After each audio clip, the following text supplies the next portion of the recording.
12. Wyatt. It's just so big. I don't know how I'm going to fit my legs around it, Aurora whines. Heard that before, I snort, waiting behind her as she sizes up Scout, the Palomino American quarter horse. Twisting round to shoot me a scowl, she pops a hip. Hilarious. Wasn't joking. I wink, then remove my hat to wipe my forehead, the sun beating down heavy on us today. Now, are you going to be a good girl and give it a ride, or what? Aurora's eyes flash wide, pink cheeks appearing rosier by the second. Any attempt to keep down her giggle fails, and her quick laugh rings out like silver bells. You did not just say that. Yes, I did. I don my hat again and cross my arms, taking a step closer to Aurora, only a few inches away. Hints of coconut from whatever sunscreen she lathered over her freckly skin earlier fill my senses. It's a pleasant difference to the mud, manure, and beer my life usually smells of. I've shown you about 100 times harm to mount already. You don't get on that horse right now. I'm gonna pick you up and throw you onto it. Myself, Aurora, learning to ride a horse, was one ought my conditions to agreeing to help her with the retreat. I'm still not 100% confident in the idea, mostly because it's very different to anything I'm used to, and it means having to spend a lot more time with a girl who doesn't know how to keep the pitch and volume of her voice at a normal level.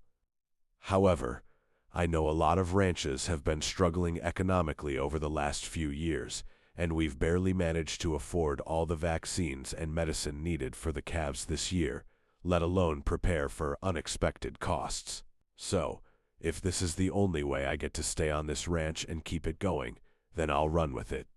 Beggars can't be choosers, right? Besides, Aurora literally handed over control of the ranch to me, which is more than I could have asked Tor. Not legally, of course. She still owns Sunset Ranch and can overrule any decisions I make, but I'm in charge of everything ranching related. As long as I keep the ranch running and help get the retreat going, Aurora's happy. It's almost back to how it was when Grace was here. Except, unfortunately, now I might have to interact with a few more people. But I think I can let that slide if it means Sunset Ranch gets to stay, along with me. I know it's only early days, and honestly, there's no saying the retreat will work at all. Though I can't deny how thought out and detailed Aurora's plans were when I properly went through them the other night, which does give me a little confidence. Hats off to the girl, because she's planned it all down to the tiniest details, and the passion radiating off her when she explained it all was inspiring. It was also kind of nice to hear that our talk motivated her, and that she's planned for me to stay.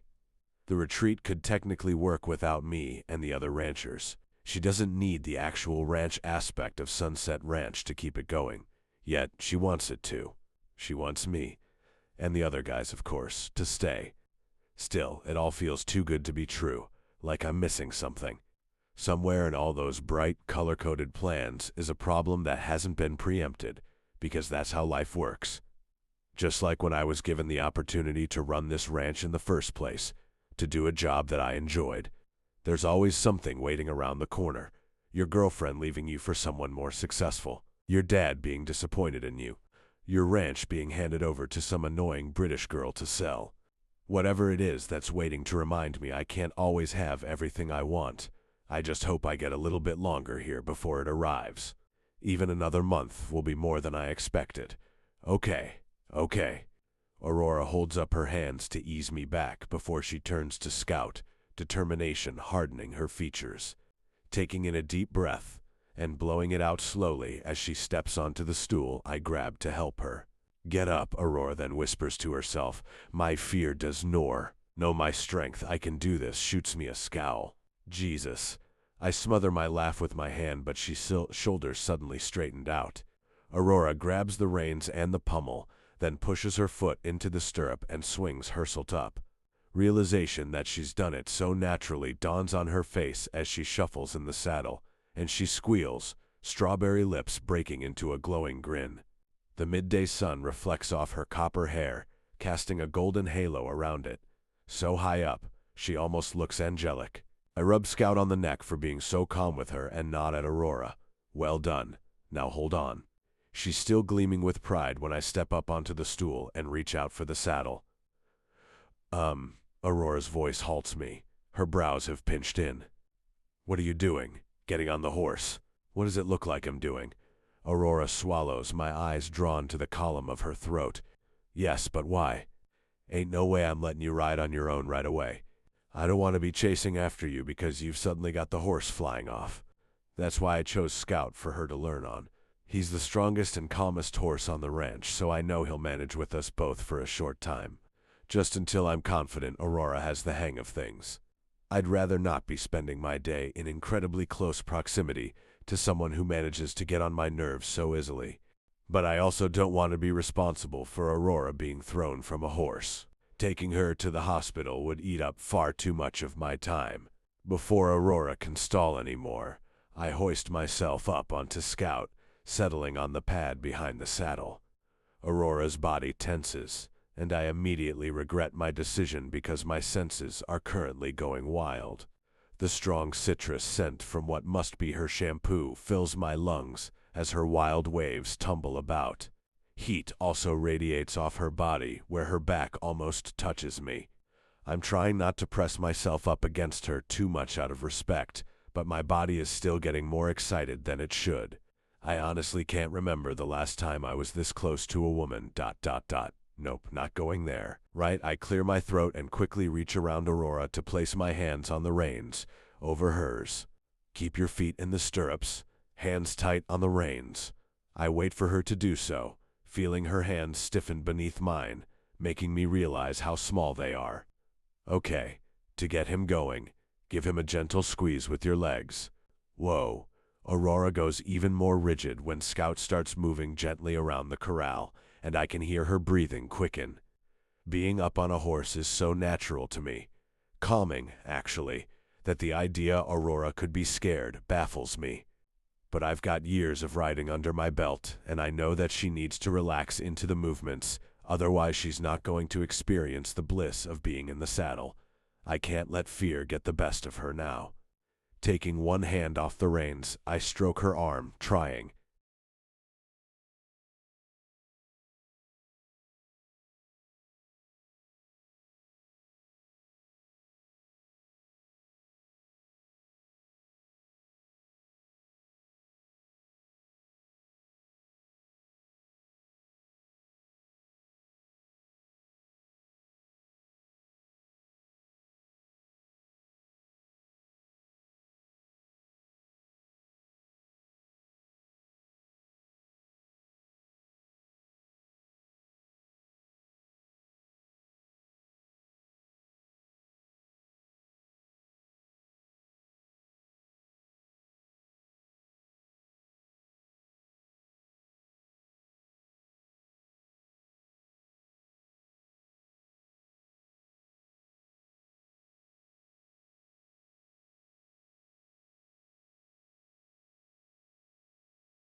Herself, no doubt another little pep talk, and eases back into riding, looking like the natural I knew she could be.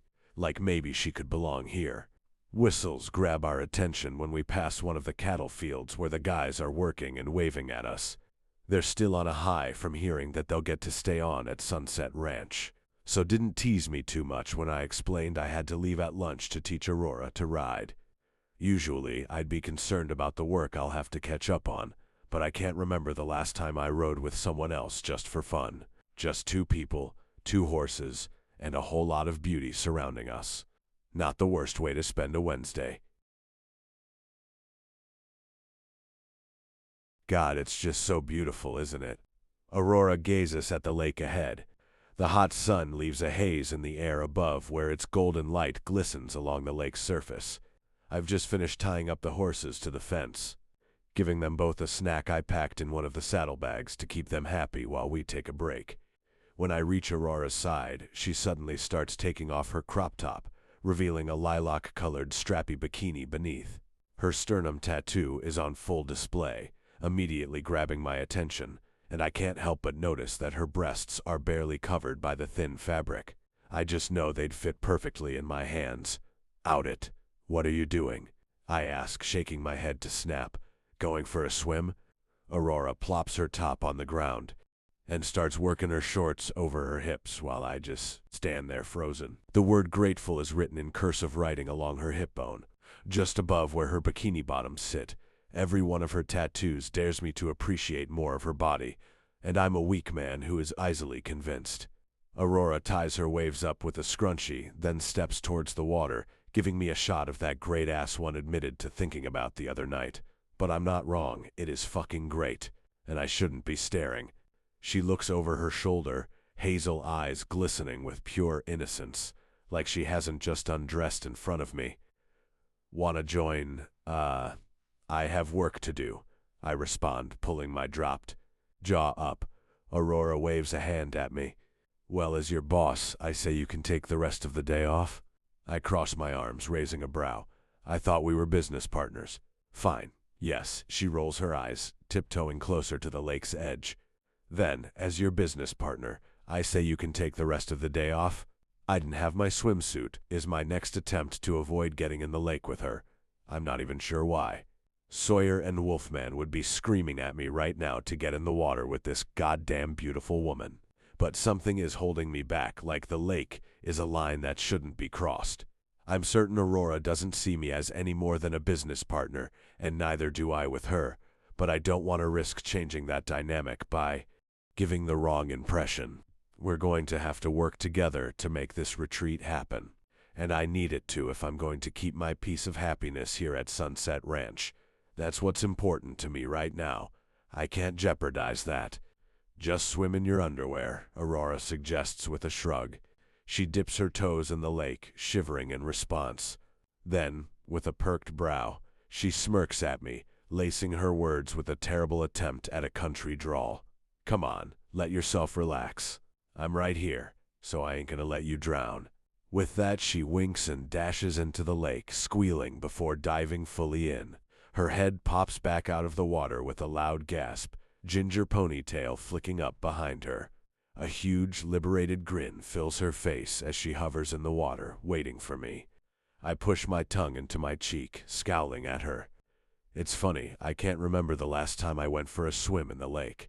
Things have been so hectic and busy, especially since Grace got ill, that the only times I let myself have fun these days is my Friday nights at Duke's. Then it's back out in the field straight away the next morning. That's just a rancher's life. I sometimes wonder if that was also why Holly couldn't stand to stay with me. She had to share me with the ranch, when other guys could give her all of them. The thought riles me up. Fine, I mutter to myself and whip off my t-shirt and jeans, receiving a cheer from Aurora like she's some bride-to-be at a Magic Mike show. It's interesting watching her slowly let more of her true self come out around me. As I wade into the lake, the chill of the water electrifies my body, a stark yet welcome contrast to the beaming sun. Aching muscles taut and rely as the water floats around them. The water's not as high on me when one reaches Aurora where it's around her shoulders, so I dip down to her height. Her eyes follow my chest down, staying on the water's surface for a moment before they flick up to mine. Why an eagle? She ponders, surveying me. It takes me a second to realize what she's talking about. I'm so used to my tattoos now, I forget about them. Oh, it's just a reminder of... Aurora raises her brows as she swipes her arms along the water's surface, creating gentle ripples. Everything around us is so still and silent, it's just the faint sound of water moving, and our voices. Just the two of us. My mom always used to say that animals could act as guides throughout our lives, something she learned from her heritage. She's a quarter Cherokee. I remember her saying, or maybe I read it once, that eagles represent freedom and courage. Sighing, I let myself float back on the water and stare at the unbelievably clear sky above, admiring the vastness of it. How I can't remember the last time I really noticed such. The water around me bobs as Aurora joins me on her back. The weightlessness has me wanting to float here for hours. When I was at college, realizing that I didn't want to do what everyone else wanted me to, I kept seeing eagles everywhere. It was probably a coincidence, but I got the tattoo to remind me that I feel happier when I'm tree, not caged. Then I took the job at the ranch. Oh my God, and you make fun of me for being a Aurora cacals flicking water over me. I lose my steadiness in the water and have to drop back to my feet, one before I go under. I shoot her a scowl as she stands in the water again too, still giggling. That's the last time I'm telling her anything vulnerable again. I splash a huge gush of water in her face, making her scream. Hey, that was so uncalled for, she sputters, wiping the water from her eyes. Droplets cling to her lashes, sparkling, but a smile dances on her strawberry lips. A mischievous, enticing smile. What are you gonna do about it? I cross my arms, watching her bite down on her bottom lip, hazel eyes burning wild. Before I can react, Aurora pounds her fists against the water, drenching me with the spray. I spit out the water that got in my mouth, opening my eyes just in time to see her go to do it again, so I grab her wrists, yanking her forward to stop her. Unexpectedly, Aurora's legs wrap around me almost instinctually, as her silvery laugh chimes out, echoing across the lake. I freeze at the contact, at how well she seems to fit against me.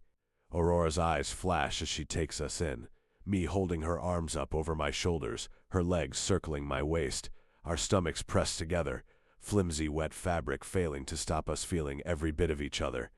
In the cold water, the heat of her is even more intense, making my body burn at every point we're touching. She sinks herself any further down my body, I'm going to be in a lot of trouble. Shivers race through my bones and I tell myself eyes only, because the water is cold. Aurora's breath shudders out, the only sound filling the deturning silence that hangs between us for a beat. Too many. I should get back to the ranch, I announce. Instantly, we both pull away, eyes darting around at anything but each other. Right, yes, Aurora offers a thin smile. Well, thanks for the ride. Oh, her brows skyrocket up. Not on you, obviously. So I mean the horses. No problem. Cool indifference laces my words as I stride away, trying to pretend that wasn't incredibly awkward. Trying to pretend an image of her riding me didn't flash in my head. You all right to walk home? Till take the horses back to the stables on my way back. Yeah, of course, Aurora says. Oh, Wyatt. I pause in the water.